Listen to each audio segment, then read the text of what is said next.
Estamos con un grande amigo de esta casa, analista político, experto en relaciones internacionales y seguridad internacional, César Sabas, quien nos hablará de algo que es evidente, lo dicen todos los medios de comunicación. La invasión de Rusia a Ucrania tiene un nuevo rumbo. César Sabas, muy buenos días. Muy buenos días, doctor Fernando. Siempre un gusto acompañarlo. Pues muchísimas gracias y siempre un honor para nosotros escucharlo. Parece que la invasión a Ucrania está tomando unos perfiles distintos. Ucrania recupera por docenas pueblos que habían sido invadidos por Rusia. El ejército ruso da marcha atrás. Putin tiene que visitar a Corea del Norte buscando armas. En fin, están ocurriendo cosas de la mayor importancia. Cuéntenos usted, que es especialista, César Sabas.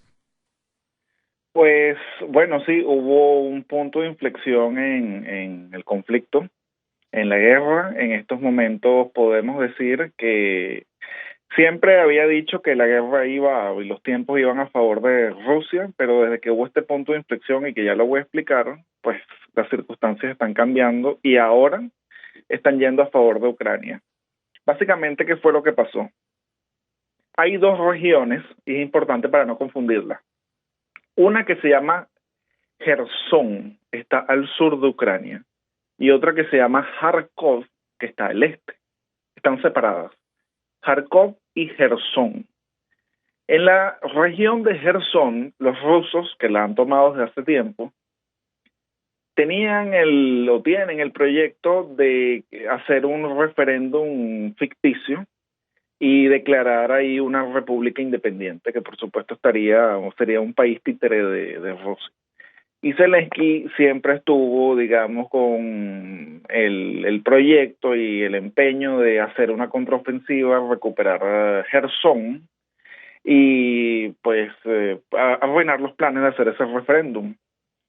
Y ha pasado meses reclutando personal militar, material de guerra, para hacer ahí una contraofensiva.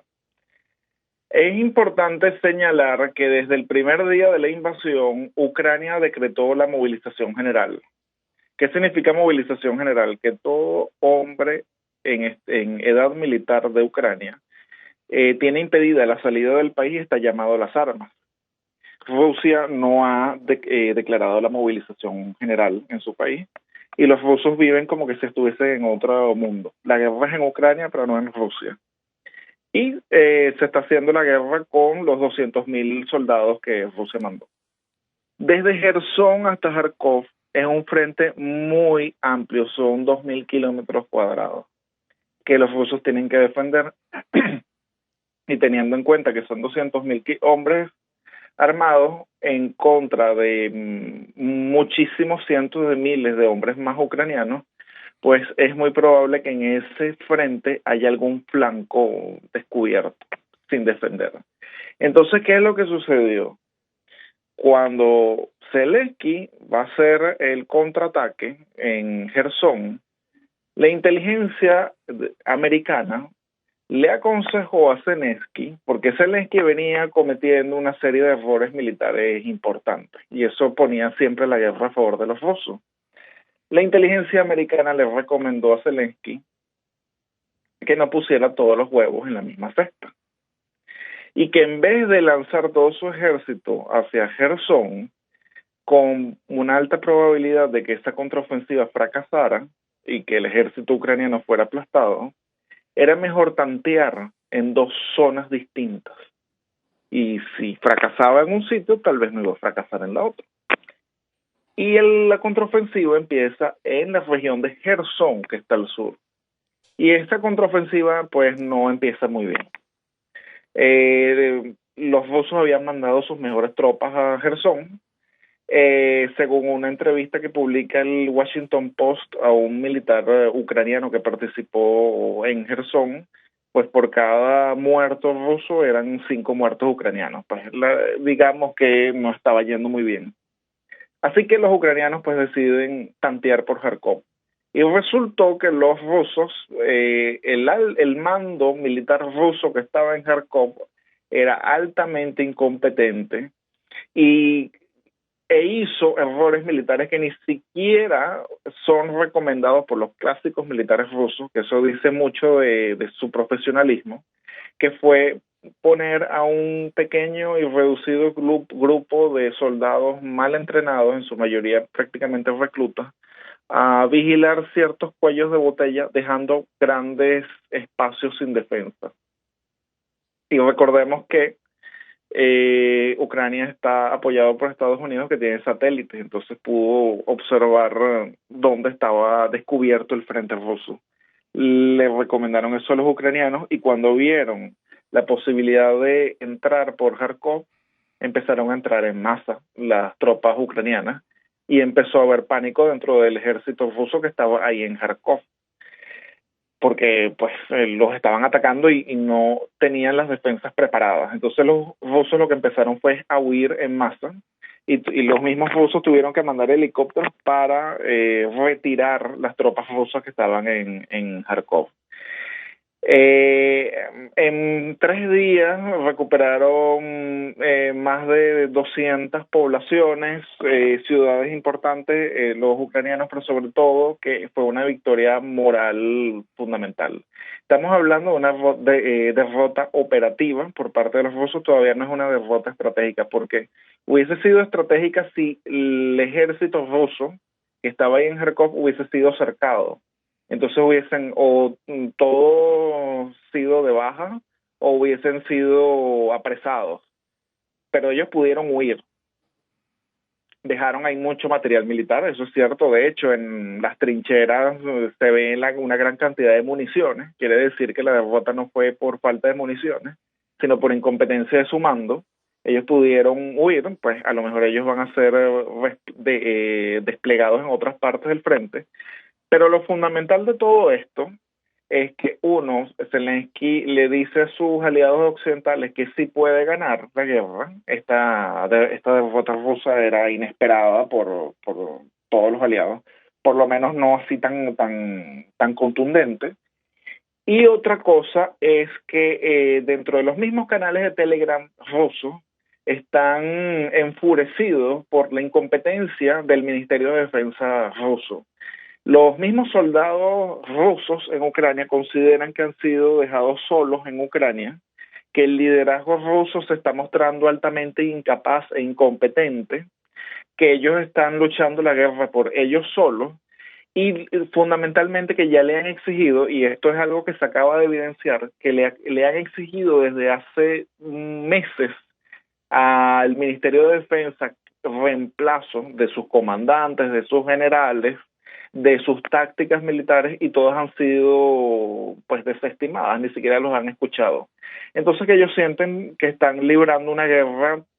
Todavía digamos que creen en que fue oportuno intervenir en Ucrania, y algunos que sí tienen digamos una especie de romanticismo de, digamos, proteger a los rusoparlantes, o algunos creen que sí, el régimen de Zelensky es nazi, han comprado la propaganda, pero que el sistema político ruso los ha dejado solos y que están luchando por un régimen corrupto e incompetente.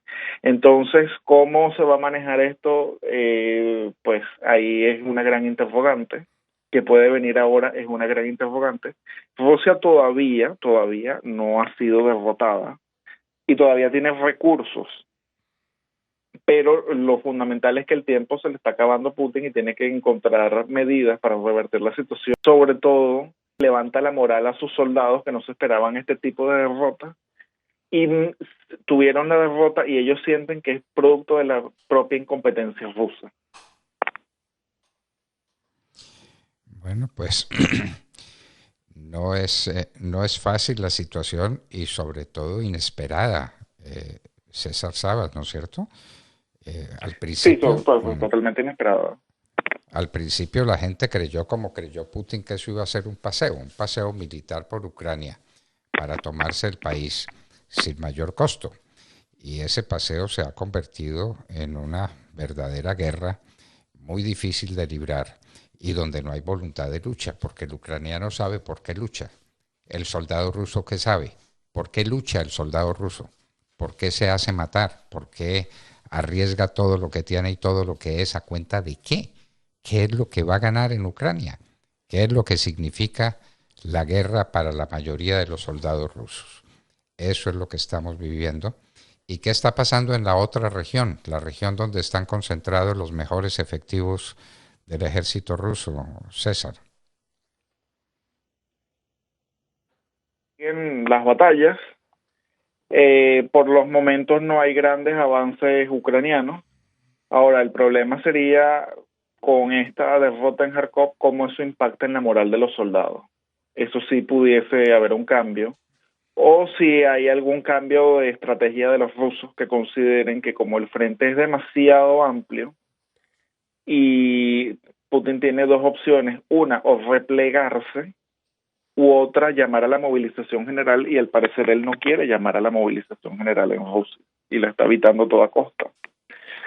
Entonces se comenta que una opción que tendrían los rusos es replegarse de la región de Gerson, no de toda la región, pero irse a la otra orilla del río, un río que se llama el Dnieper, que es un río muy ancho, y los ucranianos tendrían gran dificultad para atravesarlo.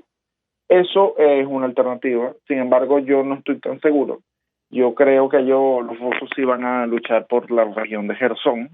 Ahí hay una ciudad muy importante, que ellos la tomaron muy fácilmente al inicio de la guerra, y la tomaron prácticamente intacta, así que creo que lucharían por esa ciudad. ¿Qué es lo que yo creo que puede hacer Putin? Tratar, bueno, estabilizar el frente, que al parecer ya se ha estabilizado. No sabemos si pueda venir a otra sorpresa en estos momentos, pero digamos, tratar de estabilizar el frente y esperar al periodo de lluvias. Porque ¿qué es lo que sucede en Ucrania? Y eso se ha comentado en anteriores entrevistas. El terreno de Ucrania, el de Rusia y el de Bielorrusia, se pone especialmente fangoso cuando es el periodo de lluvia, y sucede un fenómeno que se llama la Rasputitsa. El terreno se vuelve todo un fango, y ahí hasta un tanque puede quedar completamente hundido. Entonces, cuando llueva, los combates van a tener que parar. Podrán haber intercambio de artillería, pero nadie va a avanzar. Después de la Rasputitsa viene el invierno, y en invierno Europa tiene el problema del gas. Entonces, ¿qué es lo que yo creo que va a hacer Putin? Tratar de estabilizar el frente, esperar al periodo de lluvias, y que después venga un eterno periodo de negociaciones con amplias dilataciones, dándole ciertas esperanzas a los aliados europeos de Ucrania de que pueda haber una salida negociada, y que en esas negociaciones pueda, digamos, perpetuarse varios meses, y en ese momento reconstituir sus fuerzas y lanzar más adelante otra ofensiva. Es una posibilidad, conociendo a los últimos 20 años de Putin, o sea, el actuar de Putin en los últimos 20 años, yo creo que eso es lo que él haría. También es cierto que este no es el mismo Putin de antes.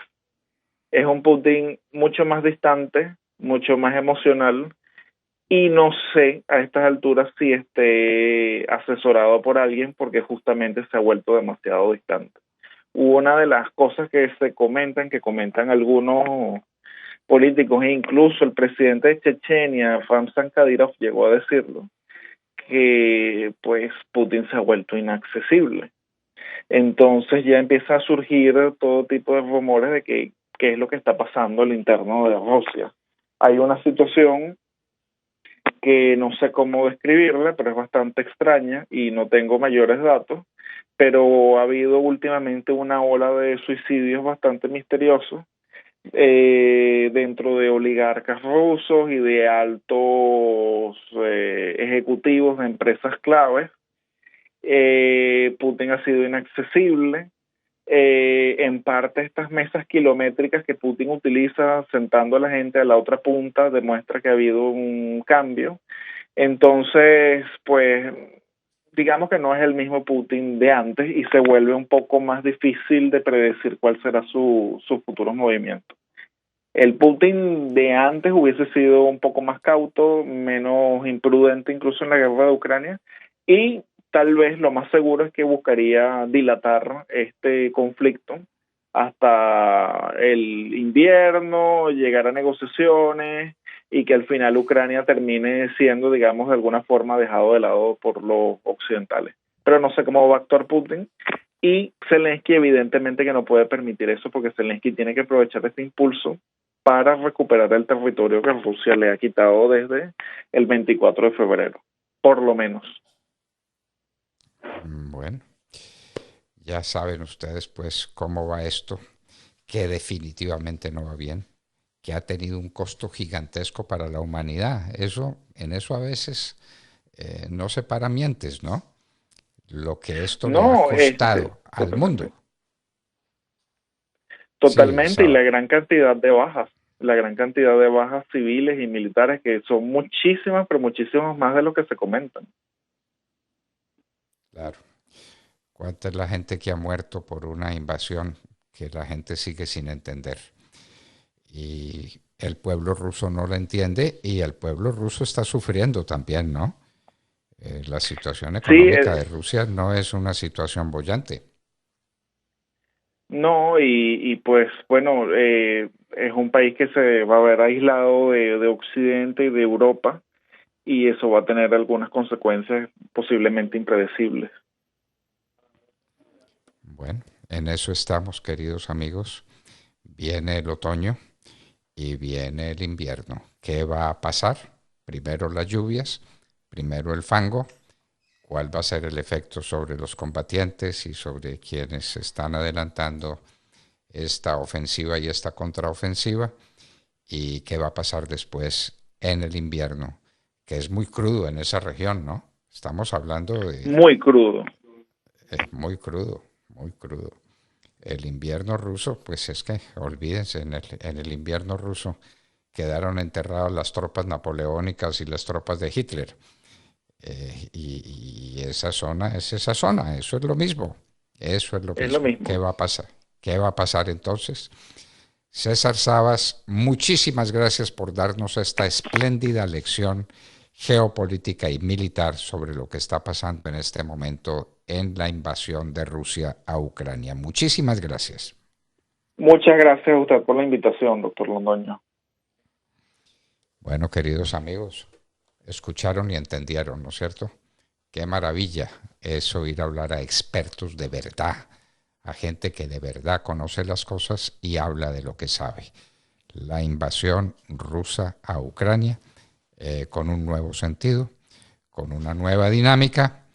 No fue el paseíto que Putin pensó que era y se ha convertido en una cosa atroz. No conversamos, pero habría que conversarlo, de la falta de elementos físicos, materiales que tiene Rusia, que la está llevando inclusive a conversaciones con Corea del Norte, con Kim Jong-un, a ver si le satisface en parte su necesidad de armamento.